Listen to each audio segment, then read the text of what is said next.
waha tau roto.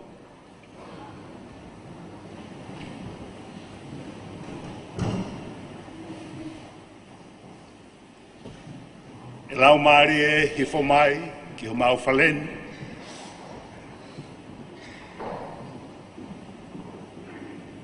Haere mai mo mafi mafi. A evi ho keresi.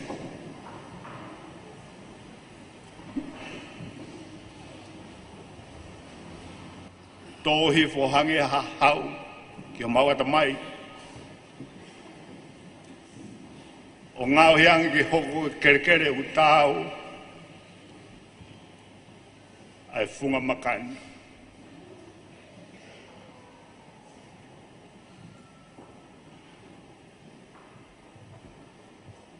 O mau kore kotoa ngahi mea ni hua whasisu klaisi ko alo. Ka ko mau whakamui. Amen.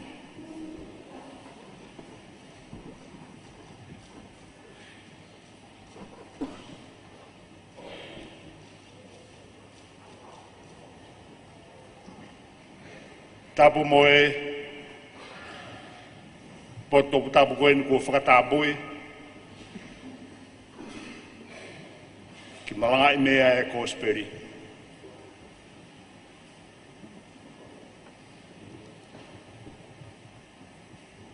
Tahene kuini. Kua fu whakai eiki, ai whakatapu kua whai he pure kau tau Lapaifonua. Pea kōkore ki huwhangai.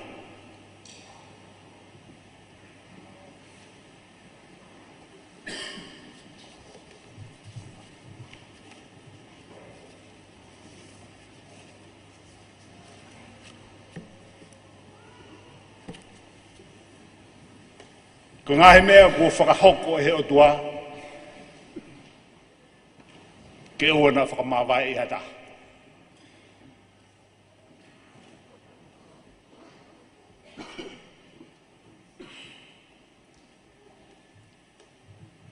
Koe wholofola ene sisu, hiri hane tāri ai whihuina e whai kia te ia.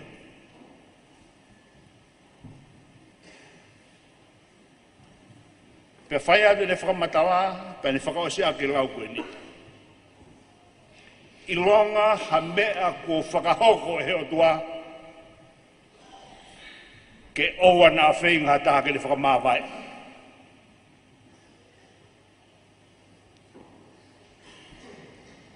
Koe tau ka weinga, koe ngahi mea o kua uikai ke ala whakamāwai. Those of you who don't understand Tongan, our theme for this morning, the inseparable things. Things that cannot be separated.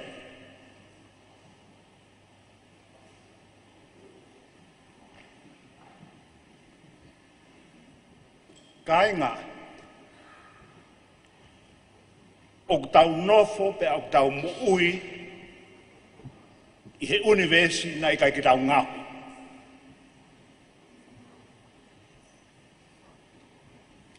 Paka universi o tau nofo ai, na e whakatupuia he ʻOtua, o whakamatala ki ai e tohitapu.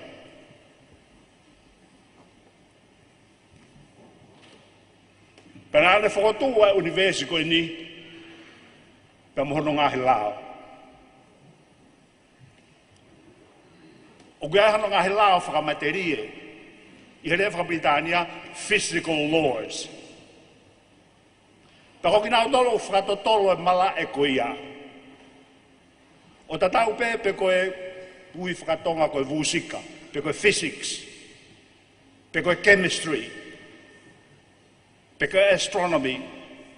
Koe nau mea o whai ko hono whakatotolo e ngahi mala e takitaha, ke ilo e ngahi lao koe kuhanga e hotua whakotūtū aki. Pea kuna ulawa ilo ai ubea ngahi mea ia, o ku alu lo ua ma upe, alu mahanga.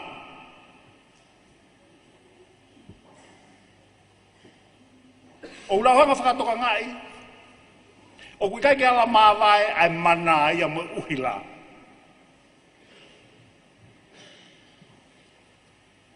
Ko whanofo i mei poane, o wha telefoni ang hatah mei tongani. Ko whanoko beha telefoni, ko i loau ai toko taha koe ni ukuleange. He kui kai ke lama o mawai tangata ai mohono reo. Mea e he kautoke tā, kui ai mea unau i koe DNA. Pe hei kai ke mawai hatahaia mohono konga ko ia. Ko ngahe mea koe ana hanga he ʻOtua o ai ke pipiki fakataha. O kui e he kakai koe lao na tula. Ka kui e he kakai lotu e ngahi lao koe ni, koe ngahi lao ai ʻOtua.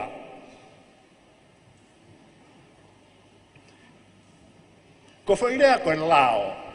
Tau maheni peheni he ngahi lao whakapureanga pe koe lao ha apiako o kutohi he ngahi fu pepa.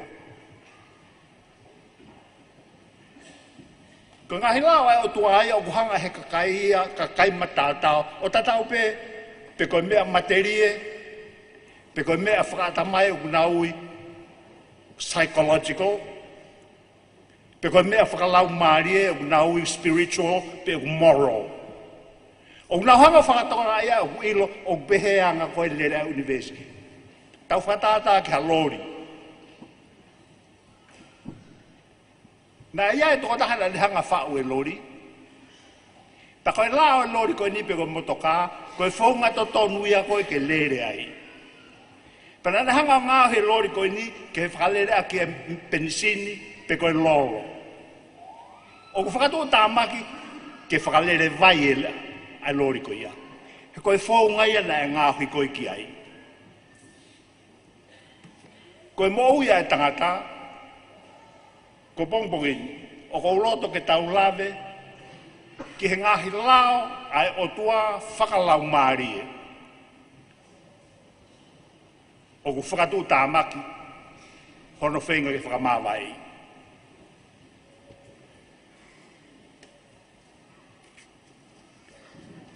Koe sāmena e lau e tōrana ne lau e he sekretari lahi.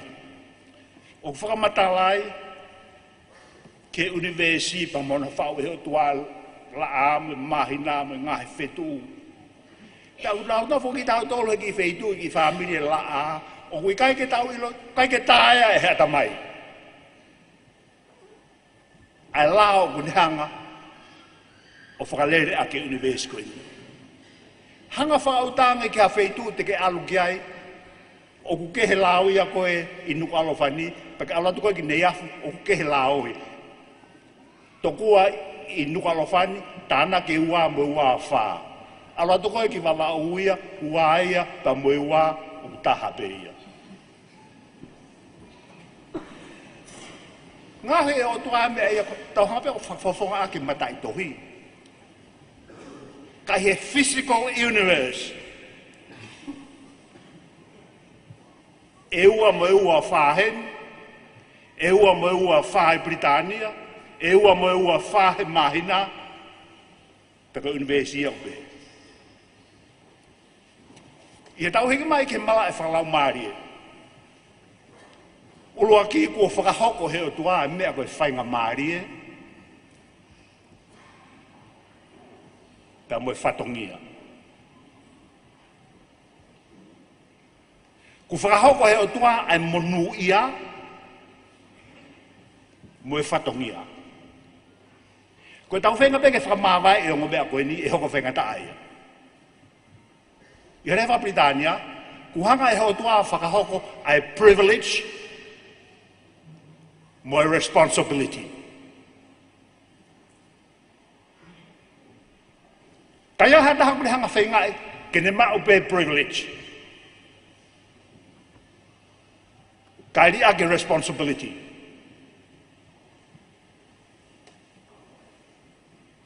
O whakatu tāmaki. O kia e lau ai a whawhora. Te mou mea he ke lau a mātiu. Ka kua utala atu, E kātaki i ngofuang he aha whakamau a taia mo saitoni. Ia teki moua, pea ko koe foki kapa neume, e hiki koe koa ki langi. Pea hi foki he tesi, he kane momo i whai i sotoma a ngahi ngāwe ma mawhana e whai a te koe, pe hene tolonga mai o au ki aoni. Ka o kou talatu, e kātaki i ngofuang i he aha whakamau, ai whanua ko sotoma i a te koe. Koe lawen a sisu, ke feitu i ka aleri ko koresini, ke fu ko roi ko kapa neume. Koe privilege koe na e mau koe e sotoma, ko lote pe mono ki family. Koe whainga maere koe na e mau koe kapa neume, ta mo ka aleri, koe feitu ia koe na e tupuai a sisu kawaisi. Pea whakahama e wholofola, e kātaki ngofuanga sotoma whaianga hala. Hena i kai ke nau mausia.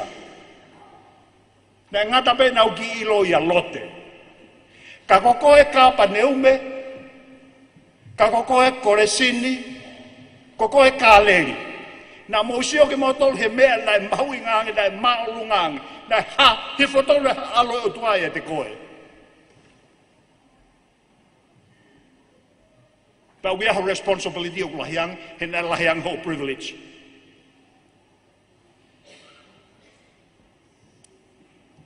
O ko pore a tonga, I he tuku ki langi ne whai pōano. Koe lau bēni a whakaiau. E kātaki ngofuange a ngahi o tumotu kehe Pasifiki I tonga.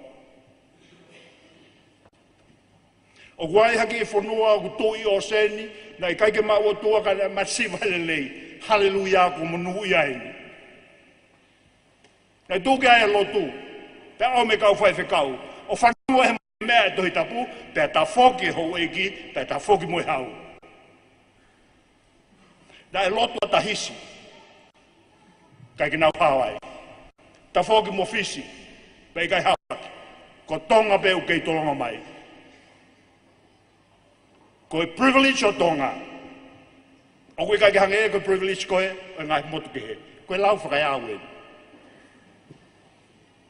Pe he lau kai aku, e kātaki ngofuangi.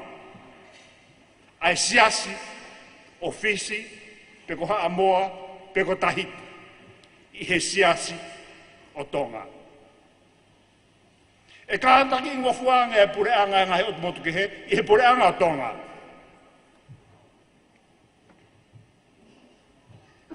He koe lao whakaotua ia, o koe koha lao ia aku.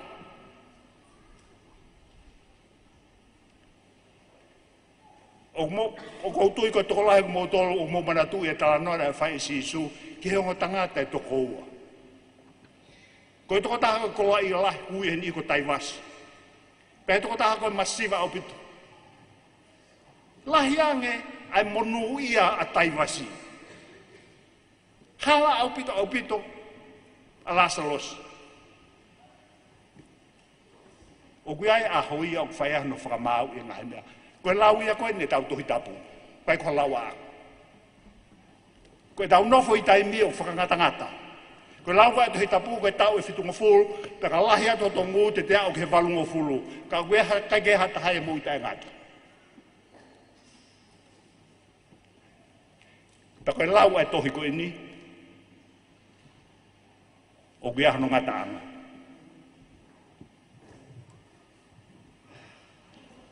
O tūpe I he tohi, koe tonga tenga koe tau tō. Koe tenga pe koe ia te tau utu o kako mai e pō. Ka lelei e tenga e lelei hono fua. Pe ka kove ngā ue te tau kai hono nunua. Koe taimi tō tau uen. O kai ke whai hato tau I whai toka. Kuhanga e ʻOtua o se FAKAHOKO. Pea kuhanga e me ngā hewe su as me heni. O kia halawa si isu I luke. Pea koia kua whuaki kai ha mea ku lahi. e fie mao mea ha mea ulahi. Ka tungu he kakai ha fu mea ki ha taha ke tauhi, pe e hulu atu mo mea eke ki a te ia. O te mau amanaki, e tatau ai eke koe ki toko tahana tarini te taha, mo toko taha koe ni tarini te nima.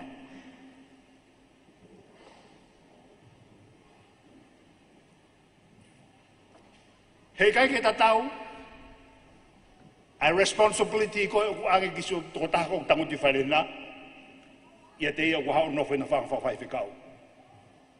Koe lau ia e wholofolau koe kwa lau ako. Koe a koe o angeha mea koe o lahi. E lahi pe mea koe e whihui koe whamau, te ke accountable ki ai.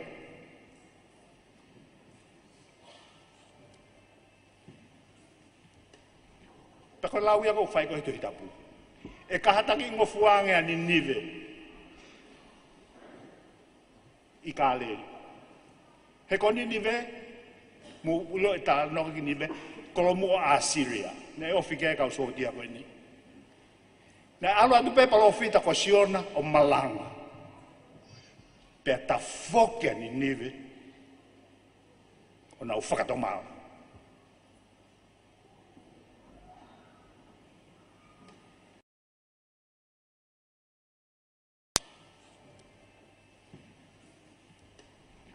Ta koe lau ia ko whai koe tuhi tapu. E kahataki ngofuangea ni nive. I kāleri. He koni nive, mu ulo e tā noka ki nive, kolo mua a Syria. Ne ofi kea kau sotia koe ni. Ne alo atu pepa lo fita ko siona o Malanga. Pea ta foki ni nive, o nau whakatomao.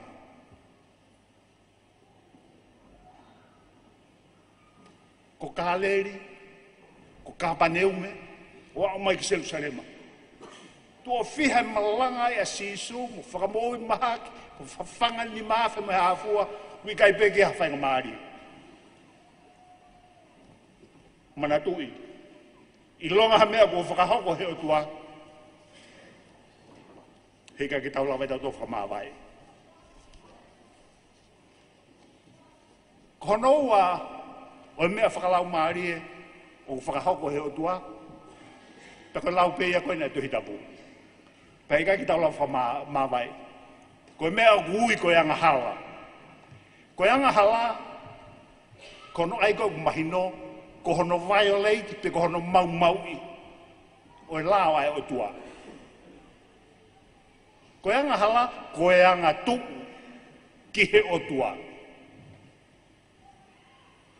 Pea whakaino hino e tohi tapu, kua si whakahoko e he ʻOtua. Ai Anga'ofa, pe koe anga tu ke te ia, ta mohono nunua. He koe tokonaki ai Anga'ofa koe mate. Yo no hiki whapitania, koe wages. Koe wages of sin is death. Aia koe totongi ia koe ange koe ki hate ngā ue, ko hoto wages ia. Pea koe whai Anga'ofa, koe totongi ia koe o mai ki au. E koe tokonaki pe koe totongi a Anga'ofa koe mate. Koe ʻOtua aia na le hanga whakahoko mea koe iana i kai ko hataha ia. Pea hei kai ke hao ki ai me ia hataha ia. Te tau accountable kātoa, ki hono violate lao ai ʻOtua. O kia e lau kia sere mai ia. O tau tea koe e ho kovi. Pea ako na ki e ho ngā holomui. Pea o mo ilo wakai koe mea kovi, mo ifo tau mai a. Ifo tamala honori ake e SIHOVA koho tua. Pea ke tae mana wahe kia te ia, kia te au. Koe wholowhola e me tae haa mai a tonai. E tau tea koe e ho kovi, whatonga e whilau weni. Koe tau kovi, pe koe tau Anga'ofa. Koe mea pēa koe ni hanga tau tea ki tau tō. O kai whai tau tea e hatake. Mau tau e tau tolia ai e whakamau ke hanga whai tau tea. Koe lau whakato hi tapu ia, koe lau ia koe ne sere mai a. O hanga pe he tau anghala o tau tea ki tau tolu. Mea pango, whaalahe hono malanga e kau whai whekau, pia kuhange e tapu mo ʻOtua. Kuhange ʻOtua ia, hafu tangata whakamau, pia kuhapure, o nofo ia, hange ko he tiki tato. Pia toku whai hata hangahala, pia ne tō e fui po tāi aki. O kai wa whakatatai o tau maa me tui tapu. O tau tea, nei whao e lao ia koe universi, ke tau tea e pe ki tau tolu, he tau whai hawa. Koe whakahinoi no a si suia ki he ʻOtua, o hange tofu pe ia, hata mai, nei alu hono foha mau mau kola alu, kai ofa mai ta mai kia. Koe whakatata tonu ia koe ʻOtua. O whakatatau ke sisu. O kutatari o ta mai ke uma hono foha. Ke wawe mai hono ai ha o foki mai whai toka, foki mai, foki mai.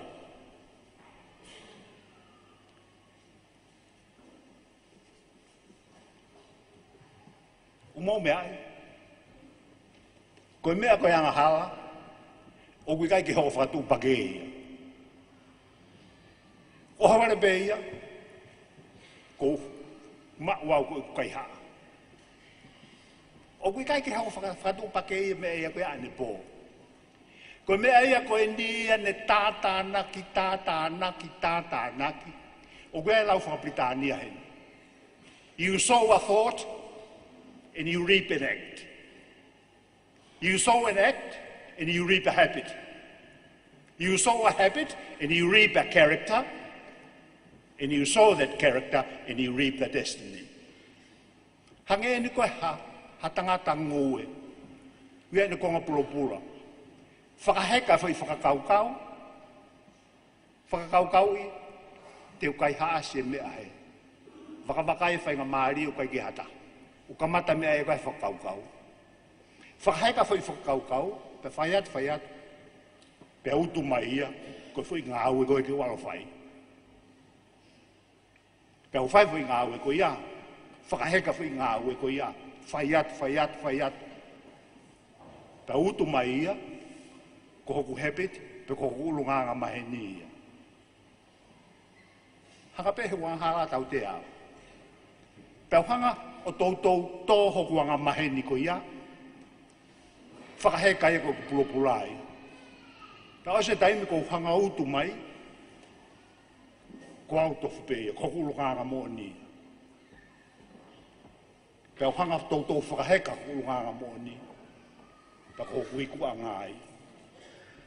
Na e whao he ʻOtua universi koe ni. Ko tō taha koe o mau koe hei whitapaka, na e kamatai he whai sikareti uroki.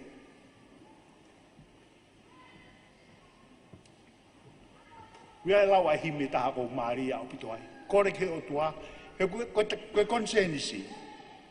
Talama he konsenisi e mea kovi o kou whaipe.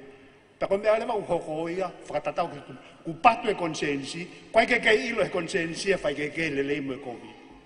Ta kore lewa himi o pehe, eiki o mimu aha konsenisi o hange koe ha tamai mata. Ongo ngofua, ko tau hange koe whakatapu ko whai, koe konga ngofua tahane tangata, koe tamai mata. Ta kore himi, o tua o mimu aha konsenisi o hange koe ha tamai mata. Ke maari hake peha mei, COVID peka mea ngala, peo kalo. Pehe rewa hewe esu kasi, e sisu ke whakatupu, haata mai e te au wawalo. Ke ulawa re o peo tari tuu, o teke kei mama. Koe lau atu hitapu, hange koe ni kau saotia. Koe tau whekuki koe ni o whai.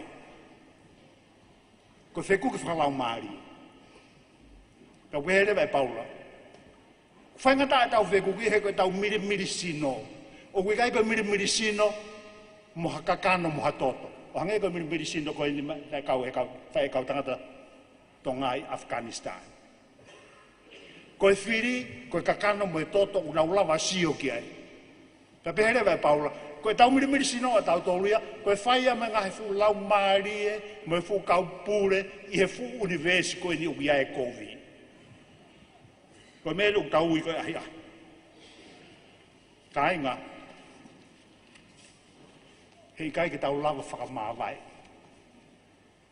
Ai anga hala. Pe koe anga tuu ki lawa e ʻOtua. Hei kai ki tau wala whakamāwai ia. Pea mohono nunua. He koe mea kua whakahoko e ʻOtua. Hei kai ki lawa e hata whakamāwai. Whakaosi. Kua os whakahoko he ʻOtua.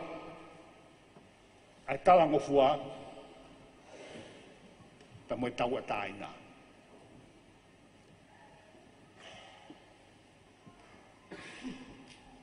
Kuhanga e ʻOtua, you cannot separate submission from freedom. You cannot have freedom until you submit tau rea whakatonga tukulolo. Talangofua. O lau ke asione, wahe walu. Pērea e si isu ka tingina au tolu aha siu, kua tui ke te ia. Ka pau te mou nofo mau I he e kuako naki. Koe kua wako mo nia ki mou tolu. Pea whai mahi, pea mahino ka te ki mou tolu, ai mo ni. Pea whakataua taina ki mou tolu he mo ni. Koe lau whakalau maari e. Koe mo ni, o kuni hanga koe whakataua taina koe kakai. Whakalau maari e. Ta koe lau koe atohi tapu, ko si supe e mo ui, pe mo oni.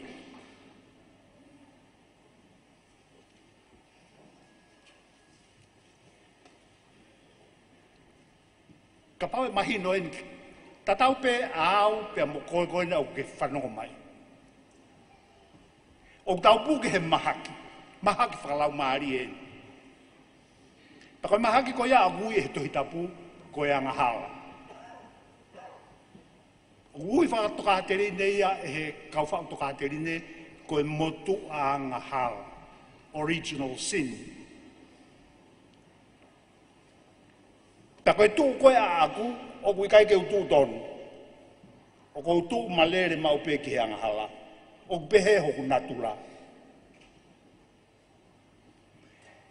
Pea ko hatau palopore mai. O whakamatala ki a Paula hane ibiseri koe ke kai loma. Ko ilo mea koe o whakaamu koe utotonu ke uwhai, pa ki ulama whai. Pa ilo mea koe utotonu ke utuku, hana ki whai pe e au. Pa whai atu lau koe a Paula pa pehe Paula. O i au e si toki mala i a kita. Ko hai tu ia te hanga whakahau whiau, me fu sino koe nuku ia e mate. Koe wheku ki whakalau maari e ia. Koe kau sotia koe nina e alu whakafunga e ki tau tolu, koe wheku ki ia pa moe kakana moe toki. O ku lau e himia ke tau mea whai, koe tau a lau maari e u tau mo uai, pe au whetaa ki ai pea se tāne mo sātai. O kawai a tangata, o kawai a tamasi, ke na whai pea hona na wha, he wheku ki moe whiri. Kono whai ngani ki whakatātai, ai mea koe nuk tau palopore mai. Pa koe whakahinoino e tohi tapu, hei kai pea ke tau ataina ki tau tolu. Kai ʻoua, ku tau tukulolo. Ai kono uhingaia, ka Malanga wha evangerio hui, ko tukulolo ka Sisu Klaisi. Poto ngā wha evangerio, ko no ui mai ia. Lau e himi, Sisu ko whekau mau ngā wea, ki kau whai whekau, ke mawo tū I holo e tohi tapu, I loto e kakai. Ta kore wea whakawhai whekau, o mihare o hawhea, o mai muha ere loafi, he ilo nā whai pa taunga tonu e maure a ko nau ata mai. E whakakofu mai, ai whai whekau kotoa, a kia iwi mehelangi, he ilo nā whai bea o ai wholofola. He ilo nā whai, pe tau talangofua. He ko tau loto whakai tangata, ko kotoa ngā tu uia ki ʻOtua. Ko tau natu la upehe. O kwa kau lawe pe kulahe hano ngawe a ki tongani ai vainga koe ni koe te kapulu. I muri koe kau vai na manako au pito te kapulu. Peka pau te mau siha foi pulu te kapulu. Koe nā tūla foi pulu koe ni, o ku lafa e ta whaaketa, pe o ku pupula e ta whaaketa. Ko hono nā tūlaia o e foi pulu koe ni, na e ngā huia ke pehe. Pehe ka tika lava koe ni. Peka hono o hinga, o ku te kai, e foi pulu koe ni, ko nā tōko o poto te mari ai. He kuna uilo koe nā tūla foi pulu, e alu ka furi ki tō hema, e afe ki tō hema foi pulu. Ka furi he pupula ki tō mata, e afe ki tō mata. Ka ke hanga o te kaki i hafo i hifo, e afe pe foi pulu ia ke ro pupula. Ko siupeli tofu pe ia. O ku tū malere foi pulu ia koe ni. Ta koe ia ina ku lauge ngā paula. O ia uesi toki mala ia kita. Ko hai ia tene hanga toi whaiwhange pa ni whakahawhi au.